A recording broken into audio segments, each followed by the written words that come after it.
ఈ వీడియోలో Araku day 2 and 3 2 డేస్‌వి కవర్ చేస్తున్నామనమాట. అండ్ డే 2 స్టార్టింగే మేము లంబసింగి సన్‌రైజ్ వ్యూ పాయింట్ చూడడానికి వెళ్తున్నాము.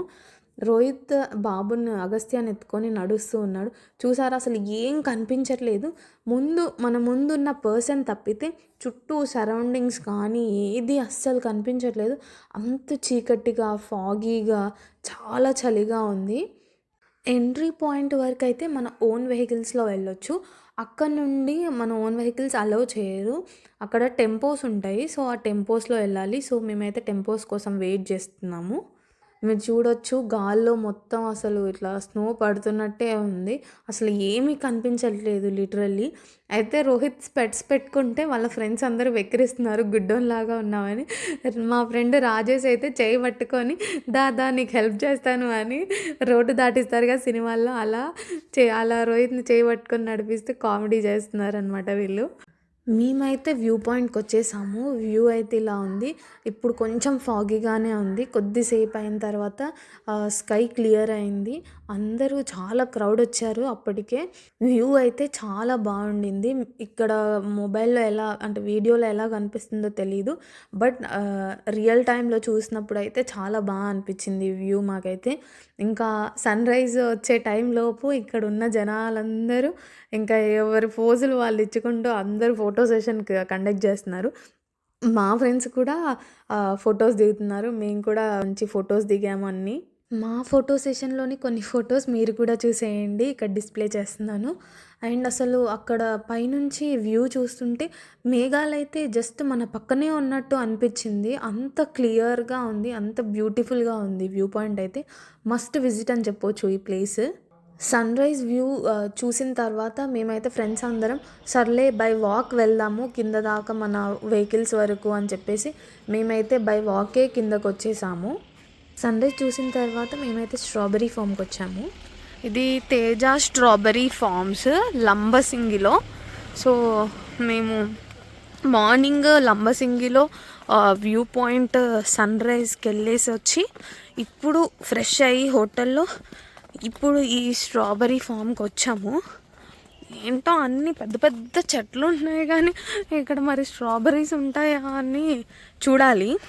యాక్చువల్గా అయితే నాకు వీళ్ళు స్ట్రాబెర్రీ ఫామ్ అనగానే ఫారిన్లో అందరు ఫ్రూట్స్ పికింగ్కి వెళ్తారు కదా, అదే గుర్తొచ్చింది. సరే మన దగ్గర అసలు ఎలా ఉంటుందో చూద్దామని చెప్పేసి వచ్చాం మేము కూడా.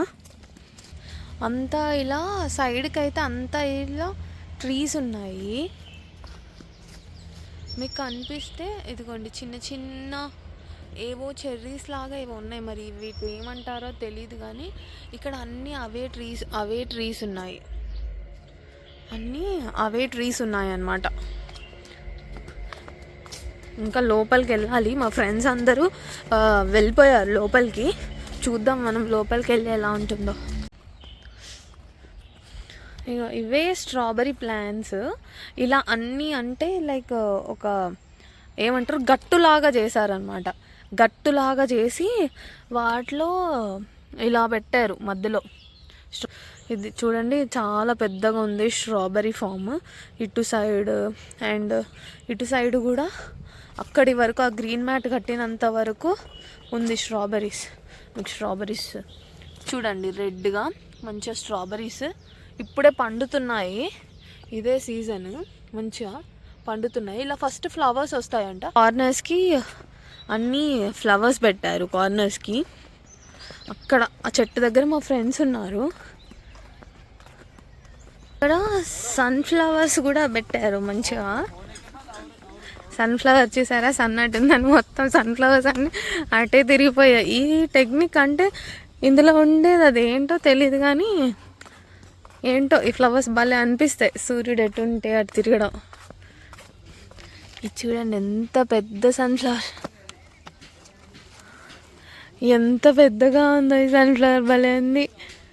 సన్ఫ్లవర్స్ చాలా పెద్దగా ఉన్నాయి. స్ట్రాబెర్రీస్ తెంపుతున్నారు అనమాట. ఇక్కడ ఈ ఫామ్లో పనిచేసే వాళ్ళు స్ట్రాబెర్రీ పికింగ్ చేస్తున్నారు. వీళ్ళైతే చూపిస్తాను నేను స్ట్రాబెర్రీస్ మీకు. ఇంకో ఈ గ్యాంగే మా తొట్టి గ్యాంగ్. నెక్స్ట్ మేము ఇంకా అరకు వెళ్ళే రూట్‌లో కొత్తపల్లి వాటర్ ఫాల్స్ దగ్గర ఆగామనమాట. చాలా బావుంది వాటర్ ఫాల్స్ కూడా.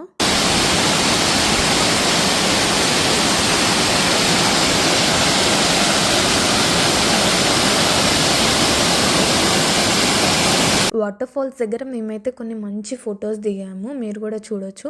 అండ్ తర్వాతయితే మేమైతే లంచ్ కోసమని ఒక ప్లేస్‌లో ఆగాము.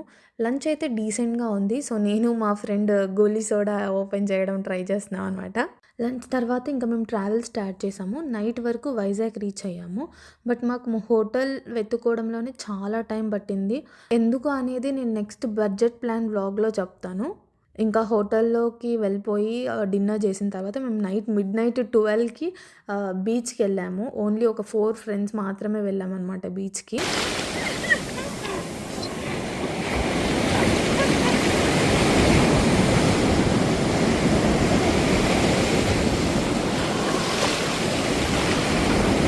అగస్త్య ఫస్ట్ బీచ్ ఎక్స్‌పీరియన్స్ అది. చాలా బాగా ఎంజాయ్ చేశాడు.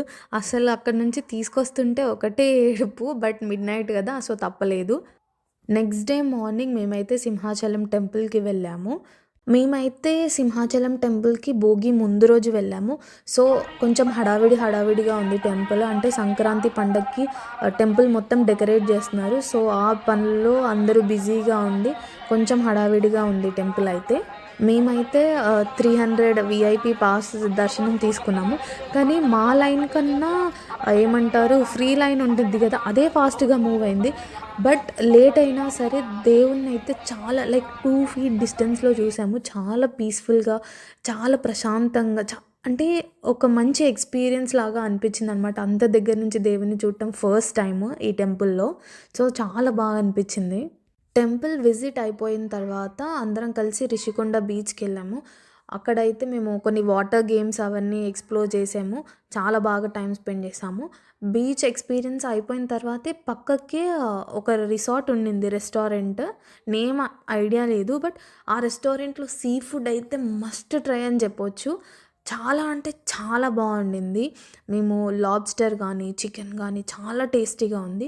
ఒకసారి మీరు తప్పకుండా విజిట్ చేయాల్సిన ప్లేస్ అది. ఇది మా 3 డేస్ అరకు ట్రిప్. చాలా తక్కువ టైంలోనే కవర్ చేశామని అనుకుంటున్నాము. బట్ బడ్జెట్ ప్లాన్ ఎంత, కాస్ట్ ఎంత అయిందనేది నెక్స్ట్ వీడియోలో చెప్తాను నేను. So, stay tuned. Thanks for watching.